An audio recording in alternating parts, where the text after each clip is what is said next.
And they often said that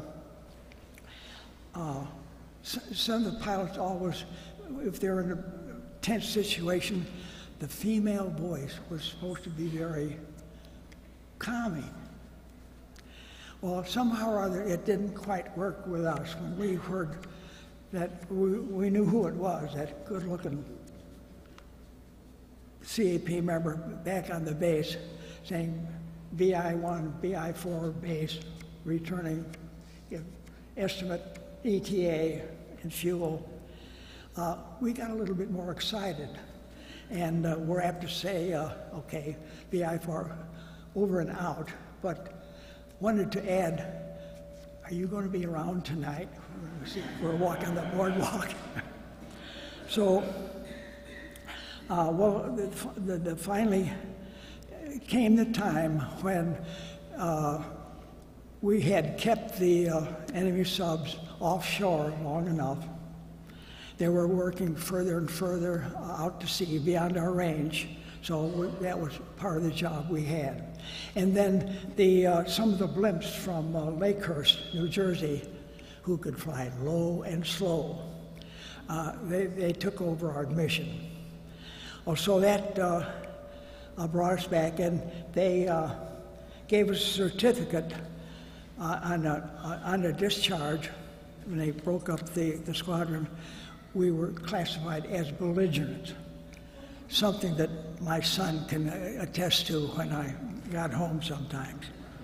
So, but then I think the cadets here would be so jealous of what happened after that. Lots of airplanes for sale. I started out with a couple of Waco UPF-7s from the released by the WTS. Anybody know what WTS stood for? War Training Service. And then after those, I went to an all-metal aircraft, a BT-13. We called it the Volti vibrator, because it had a two-position prop, and after takeoff, you changed position on the prop, and you could hear it 4 miles. And then the next one was an AT-6 Texan. One more thing to worry about, retractable gear. But part of the fun, too, in seeing what was available, I remember going down to Cape Girardeau. They had an aircraft, surplus aircraft sale down there. Well, they had Navy N3Ns called the Yellow Peril, $200 a piece. So we bought a bunch of those, and the only checkout we'd do would be to open the cowl and get out any bird's nests there and crank up and fly away. So then I think I got a Stagger Wing Beechcraft, and then the aircraft that I bought was the type that we used on patrol, and that was a G-44A Grumman, twin-engine amphibian. One more thing to worry about. I'm landing now, should be wheels up or gear down, depending upon what you're landing on. So I fixed it up, had a reversible pitch prop that made it easy to maneuver on water, and had some wonderful experiences with that, of making a Michigan Lake rescue, which made the headlines. A couple of kids were out on a raft, and we were blown offshore, and I landed and brought them ashore, made the headlines next day. But I think one of the most interesting flights I had was with General Gavin, who was commander of the 82nd Airborne. This was his first water landing ever I made with him. So after that, I said, General, just how many times have you jumped? He said, well, just a couple of times, but I've been pushed a lot. So, and one thing about the the Grumman that called upon very basic skills. I remember one time I was beginning to lose an engine, and I thought, you know, it might be fuel supply. So there are wobble pumps overhead. So I got on the wobble pump and was working on that and kept it going. And then I began to think, you know, otherwise I'd lose that engine. And then I began to think, well, I'm going to have to land and be multitasked. And I remember going back to the old game, I was able to rub my stomach and pat my head at the same time. So I knew I had it made. So that was fun, but then came a bad decision. I didn't realize that I was competing with professionals, but I was so impressed with Standard Oil's Douglas A-26 Invaders, which is the fastest twin engine, using the Korean War at the time. Well, I bought one. Well, it turned out to be a ground trainer, which they cut wires all over the place. And it was down in Texas, and I had to commute back and forth to try to get it certificated. And I remember they called me up one day and said, they needed they wanted to fire up the engines, and how about we ought to throw in a new set of plugs. I said, well, fine, go ahead. How many do you need? 46.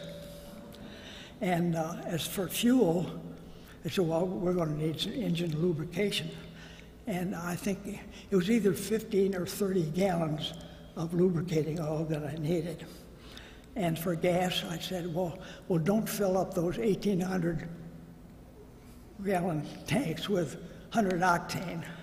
But one fuel outside of the hydraulics, I said, spare no expense.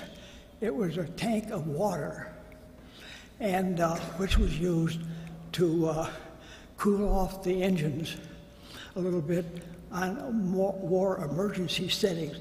You could boost up the power a little bit by injecting water into the cylinders. So I said, even flush out the tank and refill it again if you want it. No expense spared. But I found out that when you're competing with professionals, you're out of your league. But I did get a job with a FBO selling Cessna aircraft. We would ferry them from the factory there and also try to sell the airplanes.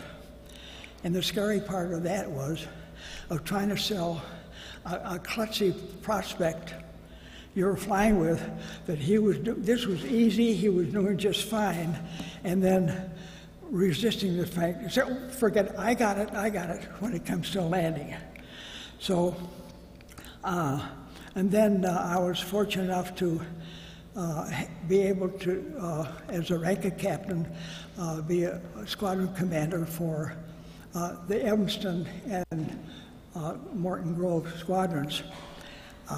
My two sons were in the squadron, and I was glad to see them get some of the military discipline, except they were not too happy when, as squadron commander, when I would walk into a classroom, they would have to come to attention. And sometimes, permission to speak, sir. Well, they made up for it at home.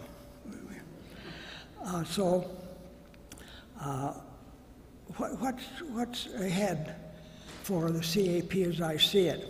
Well, I got one hint from my oldest son, who was flying F-16s, and they were ground to ground. Correction, air to air. And with things changing, I remember my dad used to say, nothing is permanent except change. And so, well, they went to F-16 Eagles later on, but I checked with them, and now they were talking about drones, remote control drones.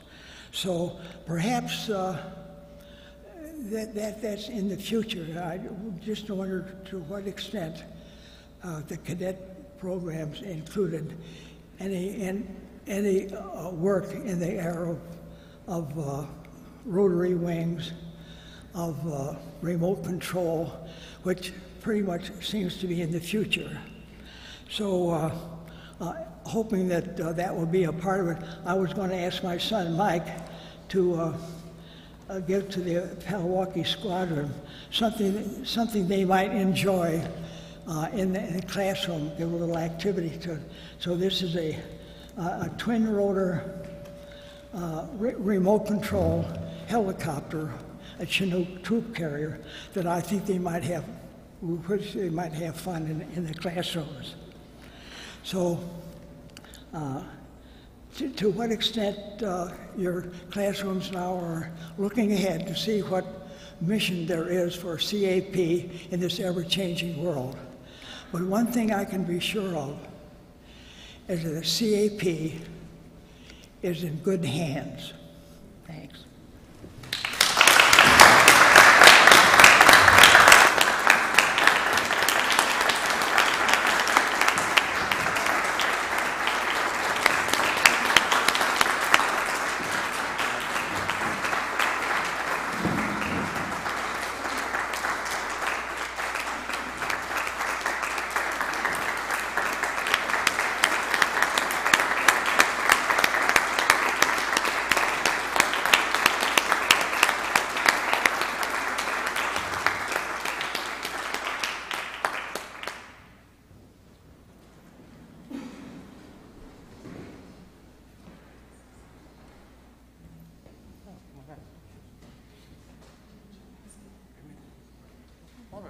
Got to turn around. Oh, okay. Most people don't know from this area. This is the Honorable Jan Schakowsky. She's the representative from this area. Can I just interrupt you first? Colonel Carton wants to say something. Of course. First. You just want to say, and then he'll bring you right up. This is a wonderful segue. We are here, of course, to honor Colonel Compton for the service that he did, not because anybody forced him to do it, but because he, like so many others, saw a need at a critical time in our history, and he gave of himself and willingly gave of his time and his fortune to serve this country. He didn't have to do that. The people that were in the military, many of whom put themselves in harm's way, for which we thank you, have been thanked, have been recognized. But Civil Air Patrol was different. Civil Air Patrol didn't get recognized. Civil Air Patrol members, Colonel Compton, didn't get any benefits. When the war was over and their service was done, they just went home. And nobody really said very much of a thank you. Nobody even knew that they were doing their job. So now, after all these years, the current leadership of the Civil Air Patrol has a new mission. And its mission is to find and recognize our subchasers, our World War II volunteers, and ask Congress to recognize them with congressional gold medals, to finally give them the official recognition that they so richly deserve, especially while there are some still around to get that recognition. Now, the Congressional Gold Medal is the highest award peacetime that the Congress gives out. It's not easy to get. And so in order to have it introduced at all, even voted on, it requires sponsorship of 2/3 of both houses of Congress. 2/3 of both houses of Congress. Now that's why I said this was such a wonderful segue. Representative Jan Schakowsky.